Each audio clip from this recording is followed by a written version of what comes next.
Mesdames et messieurs, bonsoir. Bienvenue à ce rendez-vous de l'actualité et merci de vous informer sur la télévision de la famille. Comme titre dans cette édition, conférence de presse organisée par le Fonds national de la recherche et de l'innovation pour le développement ce mardi 7 septembre à Ouagadougou. C'était là le sommaire dans ce journal. Une fois de plus, bonsoir. Le Fonds national de la recherche et de l'innovation pour le développement FONRID a animé ce matin une conférence de presse pour informer l'opinion publique de la tenue de son 10e anniversaire les 13, 14 et 15 octobre prochains à Ouagadougou. Les détails avec Antoinette Bénon et Xavier Ouetraogo. Après 10 ans d'existence, le Fonds national de la recherche et de l'innovation pour le développement FONRID fait une halte pour mieux se projeter. Face à la presse, il a annoncé la célébration de son 10e anniversaire qui aura lieu du 13 au 15 octobre prochain. Au cours de cette célébration, place sera faite au bilan et plusieurs autres activités seront menées.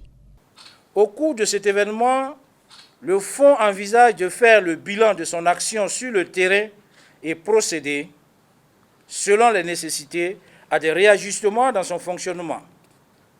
Parallèlement aux activités de réflexion, le FONRID donnera de la visibilité aux résultats de recherche atteints grâce aux différents financements accordés par l'État burkinabé et ses partenaires. Ainsi, les activités suivantes, entre autres, seront menées. Premièrement, il y aura des conférences publiques. 2 conférences publiques sont prévues. L'une portera sur le thème, et je cite, « La contribution de la recherche scientifique et de l'innovation au développement socio-économique du Burkina Faso ». Et l'autre, « La problématique du financement de la recherche au Burkina Faso ». La première conférence permettra de mettre en lumière les progrès de la recherche scientifique et de l'innovation nationale en mettant l'accent sur les résultats phares engrangés depuis les années 1960 jusqu'à nos jours.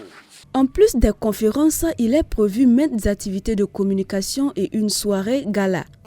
Outre les conférences et les panels, il est prévu plusieurs activités de communication. On pourrait citer entre autres la réalisation et la diffusion d'un film documentaire sur le parcours du FONRID, l'organisation d'une caravane de presse, la réalisation et la diffusion de spots radio et télé, l'animation de plateaux radio-télé, la couverture médiatique des activités et une soirée de gala. En rappel, l'objectif visé par le FONRID est d'offrir un cadre sécurisé et durable de financement des activités de recherche et d'innovation sur l'ensemble du territoire national afin que les résultats produits soient des vecteurs de bien-être pour les populations et générateurs de richesse et de prospérité pour la nation. Depuis sa création, il a financé 151 projets de recherche dans divers secteurs de développement, a mentionné son secrétaire général. Ainsi, ce 10e anniversaire du FONRID qui se veut innovateur sera placé sous le patronage du ministre en charge des Finances, Lassane Kaboré. Je ne regrette pas d'avoir pris part à Sanar 2021. Ce sont là les mots qu'on pourrait appréhender des participants qui ont pris part à la 4e édition du séminaire d'apprentissage du nouveau et ancien recueil Sanar. Découvrons en profondeur leurs propos dans ce reportage signé Odette Zonguena et Job Niata.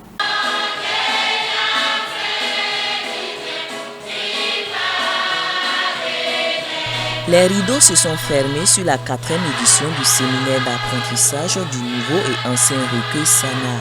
Durant 6 jours, les participants venus d'une vingtaine d'églises locales des Assemblées de Dieu ont pu apprendre une quinzaine de chants qui avaient marqué la génération des pionniers de la foi.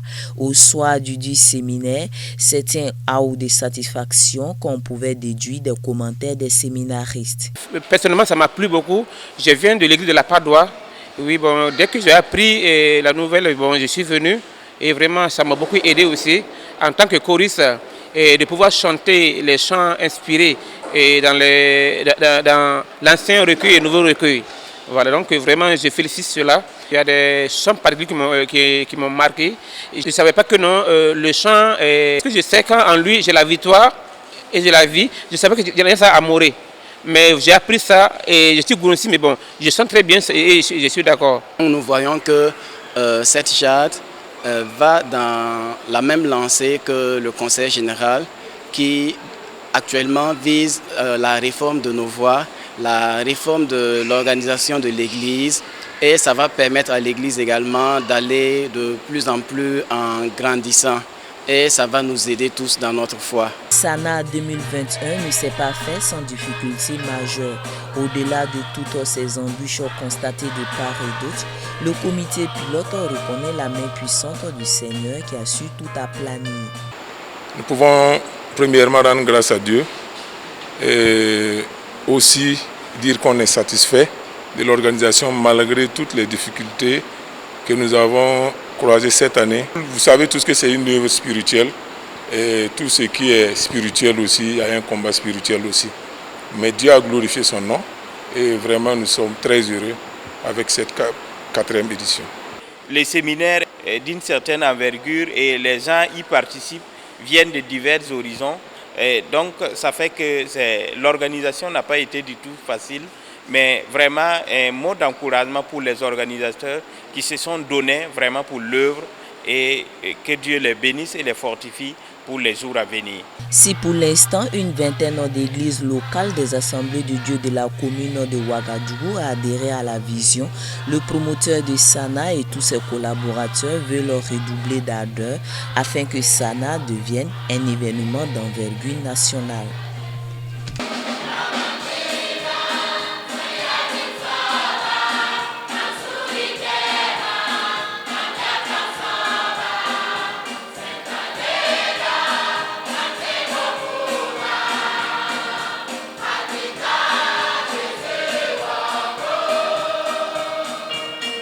L'église centrale de la mission apostolique a célébré ce dimanche sa journée locale des jeunes sous le thème Romains 12, verset 2.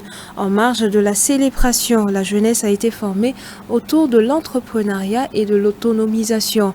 Le reportage est de Delphine Banissi et Yannick Caboret. L'église centrale de la mission apostolique célèbre sa jeunesse. Plusieurs jours durant, les jeunes ont été enseignés sur le thème principal de Romains 12, le verset 2. Un thème interpellateur afin d'encourager les jeunes à chercher plus le Seigneur et ne pas se laisser entraîner par les attraits du monde actuel, selon le président de la jeunesse. Il faut cette journée parce que les jeunes constituent une partie, je dirais, très importante pour l'Église. Et il faut permettre à cette jeunesse de s'exprimer. Et les motivations du choix de ce thème peuvent s'appuyer sur la réalité que nous vivons aujourd'hui. C'est pour dire qu'il y a des choses qui ne laissent plus voir la différence entre le monde et la jeunesse chrétienne. Et cela est causé par les tentations à vouloir vivre comme le monde. Et interpeller les jeunes par un tel thème est le bienvenu. Jeune impacte ta génération, c'est sur cette phrase que l'orateur du jour, le pasteur André Minungu, s'est appesanti en invitant la JMAC à prendre l'exemple de David qui s'est appuyé sur son Dieu pour vaincre Goliath, impactant ainsi positivement sa génération. Pour les parrains, la jeunesse étant le fer de lance de l'Église, il était de bon ton pour eux, aînés, d'accompagner les jeunes dans des activités qui glorifient le nom de l'Éternel. Alors, c'était un plaisir et un devoir pour nous, voilà, parce que nous sommes deux. Nous avons accepté ensemble parrainer ces activités-là pour la gloire de Dieu, voilà, et pour l'avancement de son règne ici. Si effectivement la jeunesse dans son esprit n'est pas renouvelée, si la jeunesse dans son esprit n'est pas bien accompagnée, alors il va sans dire que l'œuvre de Dieu également va prendre un coup. Le pasteur principal de l'église centrale de la mission apostolique Tout Heureux rend grâce au Seigneur pour la tenue de cette journée. Il a par ailleurs invité les jeunes à rester en symbiose avec la volonté de Dieu pour ne pas agir comme le monde. La jeunesse a été richement bénie par différentes sortes d'interventions, allant donc du bien-être économique, social, jusqu'au bien-être spirituel. Nous pouvons que rendre grâce à Dieu et féliciter les responsables de la jeunesse et toute la jeunesse pour la mobilisation que nous avons vue, pour l'engagement. Vous savez très bien que pour que nous puissions réussir sur cette terre et dans notre marche avec le Seigneur, nous devons fonctionner selon sa volonté. Et pour connaître cette volonté, il faut que l'intelligence qui fait partie de l'âme, que cette intelligence soit renouvelée par la parole de Dieu, par le Saint-Esprit, pour nous permettre d'être en symbiose avec la volonté de Dieu pour réussir dans ce qu'il nous a appelé à accomplir. À l'occasion de cette journée, plusieurs activités ont été menées, parmi lesquelles des formations en entrepreneuriat et des soirées cinématographiques suivies de débats, tout ceci dans une bonne ambiance.